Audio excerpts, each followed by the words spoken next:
Hey guys, and welcome back today to another video. Today we are in my nan's living room, which you guys may remember as pretty much the scene for a lot of my first videos here on this YouTube channel. The amount of nights I spent in this very seat on chat roulette was pretty damn scary. And speaking of chat roulette, I've actually got a new chat roulette video coming for you guys a little bit later this week. But today, I'm going to talk to you guys a little bit about the Champions League. Last night, I was at the Chelsea versus Porto game. I filmed a load of bits and pieces. You guys are going to see that in a moment. Once you guys have seen that, we're going to talk about what the draw could look like for the last 16. Do I think any of the English clubs can go all the way to the final and win it? Probably not. But I'm going to give you guys my opinions on who I would want if I was an Arsenal fan or if I was a City fan, and of course who I'd like from the draw as a Chelsea fan. But without any further ado, let's take a look at my time yesterday at the Chelsea-Porto game.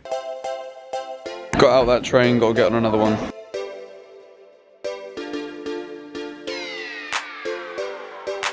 He just came up to me and was like, I've got a wristband for you, and I was like, well, I've already got a pink one. He just gave me a blue one as well. He's just being friendly, to be honest. 2 wristbands. A legend of the game. Alright, pitch side done. Back up to our seats. Maybe a couple more beverages.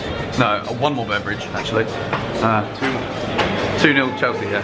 Reese's prediction, yeah. 2 more beverages, nah. 1-0. That's good. Come on, Porto. Come on, Porto.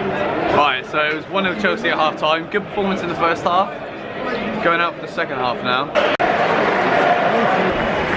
Alright, so that was super fun. It's really different being actually in the hospitality, other than it's awesome that you get the free drinks and the free food and all of that stuff. It's sometimes even nicer to actually be in the stadium with all the other fans who are actually singing, because in the West Stand at Chelsea, for those of you guys that haven't been there, it's pretty much dead wood in terms of noise. Not that Stamford Bridge is the noisiest ground in the world, but I would sometimes prefer to be sat in, say, the Matthew Harding stand or the Shed End, where aren't trying to have a competition of who can be the most silent. But my opinions on the game last night, again, I don't really think it was the greatest Chelsea performance. I think considering the creative players that we have on the pitch,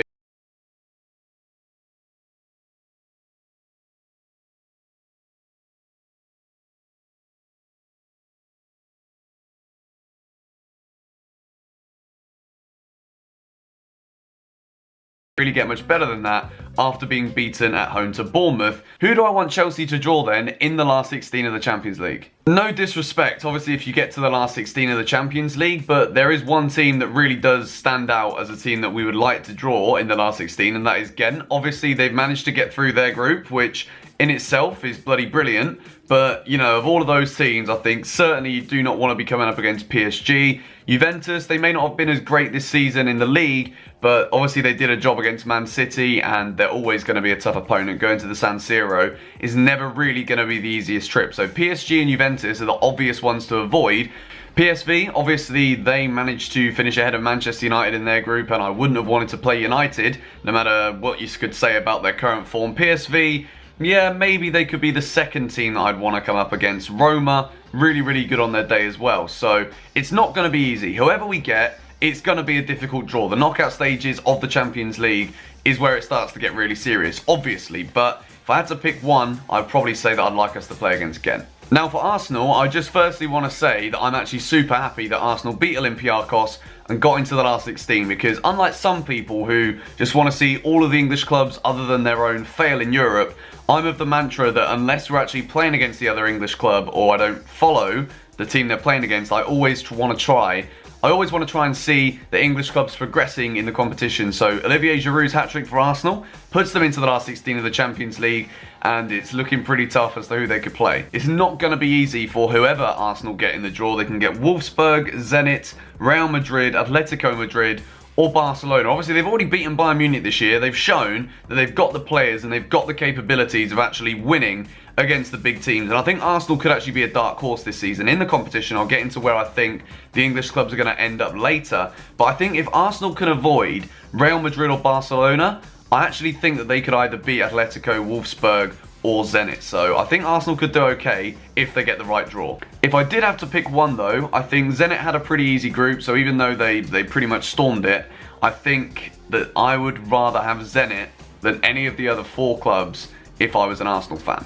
Now, Man City also won their group, which means they virtually have the same options as to who they can face in the last 16 as Chelsea do. But obviously Chelsea can't play Dynamo Kiev because we're in the same group as them. City can't play Juventus because they're in the same group as them. So I think if I was a City fan, Dynamo Kiev, even though Chelsea struggled away and at home against Kiev, I think Dynamo Kiev could be the team they'd want. Obviously, if in an ideal world Chelsea draw Ghent, then Man City won't be able to draw Ghent. So if I was a City fan and I want City to progress into the last 8, I think maybe Dynamo Kiev would be the team that I would want to play. So that's my opinions on who I would like the English clubs to draw in the last 16. Let me know in the comments down below whether or not you agree or disagree with my choices. Basically, I based all of my decisions around hoping that the English clubs are going to go as far as possible, progress into the last 8, the last 4, and all of that stuff. So now, I should probably tell you, do I think any of the English clubs could win the Champions League this year? And if so, which ones have got the best opportunity? Now, Manchester City finally get into the knockout stages, and I think this year could be their year. They've got the players, they've got the strength and depth in the squad that if they're going to be challenging for the Premier League, maybe the FA Cup, as the season progresses, that they could really mount a challenge. I think very inconsistent at the back. That is going to be a problem if they come up against like a Barcelona or a Bayern Munich. They could get absolutely destroyed. But I think City could go all the way. Arsenal, I think if they can avoid Real Madrid or Barcelona, they could definitely get into the last 8, and then I think they could give anyone a game on their day. Chelsea, it would be stupid for me to say that I think we can win the Champions League, but crazier things have happened. Mourinho took Porto to glory when it wasn't expected. He took Inter Milan to glory when it wasn't expected. I don't think it's going to happen this year for Chelsea, but who knows? If we get a good draw in the last 16, into the last 8, anything can happen. That's my opinion, and I do want to address, I was reading the comments in my pack opening video that I posted yesterday, and I know that a lot of you guys are upset that I've not been posting as many FIFA videos, or just videos in general to this channel, and I am truly sorry about that, but I've said it numerous times, like when my head isn't really in making the content, I don't like to just put it out there for the sake of putting it out there. I know you guys want videos. I'm trying to find like the best way for me to be able to record the FIFA and football content that I'm enjoying it, because if I'm not enjoying it, I know you guys won't. So, you know, I am sorry that I've not been posting. I am going to start posting every other day again now, and you guys can hold me to that, and you can get angry with me if I don't do it, but every other day is going to be the schedule for me posting videos again on this channel. If you want to see the full day yesterday from my day at Chelsea Porto, a lot of the stuff I actually filmed yesterday at the Chelsea Porto game,